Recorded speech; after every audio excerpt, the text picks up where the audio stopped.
ایک گنہگار گناہ کر رہا تھا تو قریب سے ایک نیک آدمی گزرا تو یہ گنہگار بہت ہی شرمندہ ہوا کہ اتنے بڑے بزرگ نے مجھے گناہ کرتے دیکھ لیا ہے، بہت ہی شرمندہ ہوا۔ یہ دیکھ کر اللہ والے نے کہا، او نادان، میں نے تجھے گناہ کرتے صرف ایک مرتبہ دیکھا ہے اور تو مجھ سے اتنا شرما رہا ہے، اتنی شرم کر رہا ہے۔ او نادان، تو اس رب سے شرم کیوں نہیں کرتا جو ہر وقت تجھے دیکھ رہا ہے؟ بلی کی یہ خوبی ہوتی ہے کہ وہ پخانہ کرنے کے لیے پاک جگہ تلاش کرتی ہے اور پھر اس پہ مٹی بھی ڈال دیتی، کیونکہ وہ یہ پسند نہیں کرتی کہ کوئی بھی اس کی غلاظت دیکھے۔ اے انسان، تو کیسے برداشت کر لیتا ہے کہ تیرے گناہوں کی غلاظت پہ کسی کی نظر پڑے؟ تجھے بھی چاہیے کہ اس غلاظت پہ توبہ کا پردہ ڈال۔ تو دیکھتا نہیں ہے جب بھاگا ہوا غلام واپس آ جاتا ہے اپنے مالک کی طرف تو مہربان آقا اسے قید کرنے کی ضرورت محسوس نہیں کرتا۔ اسی طرح اگر تو بھی توبہ کر کے اللہ کی بارگاہ میں آ جائے تو تیرا بھی کام بن جائے گا۔ آج عمل کا حساب کر لے، کل جب اعمال نامہ کھول دیا جائے گا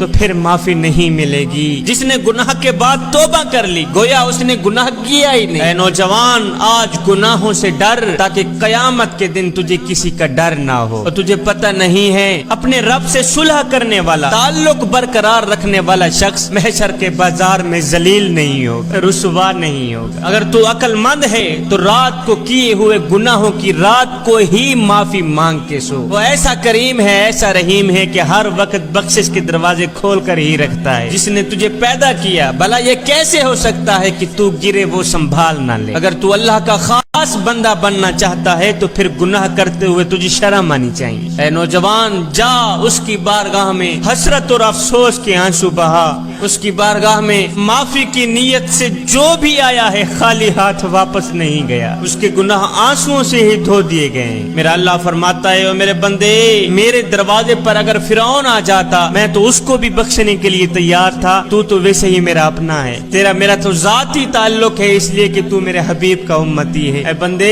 ایک بار تو میری چوکھٹ پہ آ کر تو دیکھ، ایک بار اپنا دامن پھیلا کر تو دیکھ، ایک بار آنکھوں سے آنسو بہا کر تو دیکھ، اور تیری آنکھوں سے نکلا آنسو زمین پہ بعد میں جائے گا، میں تیری بخشش پہلے فرما دوں، تیرے ساتھ میری صلح پہلے ہو جائے۔ بندہ جتنا بھی گنہگار ہو، جتنا بھی بدکار ہو، سیاکار ہو، خطا کار، ڈوبا ہوا ذلت میں ہو، اگر ایک مرتبہ وہ توبہ کر لے، توبہ کرنے کے بعد وہ گنہگار شخص ایسے ہو جاتا ہے جیسے اس نے گناہ کیا ہی نہ ہو، اس طرح پاک ہو جاتا ہے، صاف ہو جاتا ہے۔ اللہ کے ولی حضرت بایزید بسطامی کے شہر بسطام میں کسی کنجری نے آ کے ڈیرا ڈال دیا، کسی طوائف نے آ کے ڈیرا ڈال دیا۔ وہ ناچتی تھی، گاتی تھی، اس نے جوانوں کی زندگی برباد کر رکھی۔ یہ خبر چلتے چلتے حضرت بایزید بسطامی تک گئی۔ کسی نے کہا، حضرت آپ اللہ کے ولی ہیں، آپ کے شہر بسطام میں کسی طوائف نے آ کے ڈیرا ڈال دیا ہے، وہ ناچتی ہے، گاتی ہے، اس نے جوانوں کی زندگی برباد کر رکھی ہے اور آپ خاموش ہو کے بیٹھے۔ حامیہ وہ کیا کرتی ہے؟ کہا ساری رات جوانوں کو اپنے پاس رکھتی ہے، ان کی خواہش پوری کراتی ہے اور پیسے لیتی۔ کہا پھر اس طرح کرو، اس طوائف کے پاس جاؤ، اسے کہو کہ بابا جی کے لیے بھی تیرے پاس کچھ وقت ہے۔ ایک شخص گیا اس طوائف کے پاس، ناچنے والے کے پاس، کہا وہ جو بڈھا بابا نہیں ہے، سفید داڑھی والا بابا، وہ کہتا ہے میرے لیے بھی کچھ تیرے پاس وقت ہے؟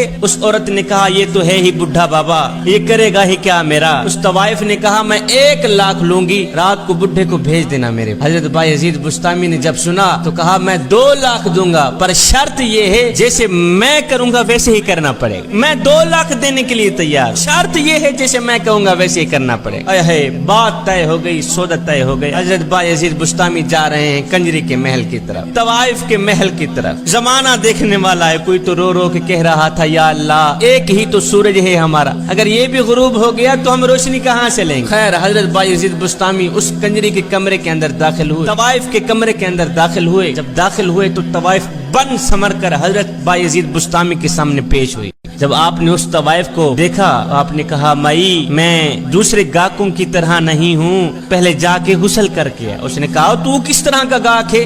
اور پہلے بھی تو گاہک آتے ہیں وہ کہتے ہیں جا کے میک اپ کر کے آ، اور تو واحد گاہک ہے جو کہتا ہے جا کے غسل کر کے آ۔ آپ نے فرمایا میں نے کہا تھا نا 2 لاکھ دوں گا، پر شرط یہی ہے جیسے میں کہوں گا ویسے ہی کرنا پڑے۔ یہ طوائف گئی غسل کر کے، آپ نے فرمایا اب جا کے وضو بھی کر کے۔ طوائف گئی اب وضو بھی کر کے، جب وضو کر کے آئی تو آپ نے فرمایا مائی اب جس طرح میں کروں گا بس ویسے ہی کرتی چلی جانا۔ حضرت بایزید بستامی نے مصلی بچھایا، پیچھے اس طوائف کو کھڑایا، آپ نے 2 رکعت نماز نفل کی نہیں، اس طوائف نے بھی 2 رکعت نماز نفل کی نہیں تھے۔ آپ قیام میں کھڑے ہوئے، وہ طوائف بھی قیام میں کھڑی ہوئی، آپ رکوع میں گئے، وہ طوائف بھی رکوع میں گئی، آپ سجدے میں گئے، وہ طوائف بھی سجدے میں گئی۔ جب آپ سجدے میں گئے تو آپ چیخ کر کہنے لگے، رو کر کہنے لگے، او میرے کریم رب، تیری اس بندی کو یہاں تک لے کے آنا میرا کام تھا، آگے اس کی قسمت جگانا تیرا ہی کام ہے۔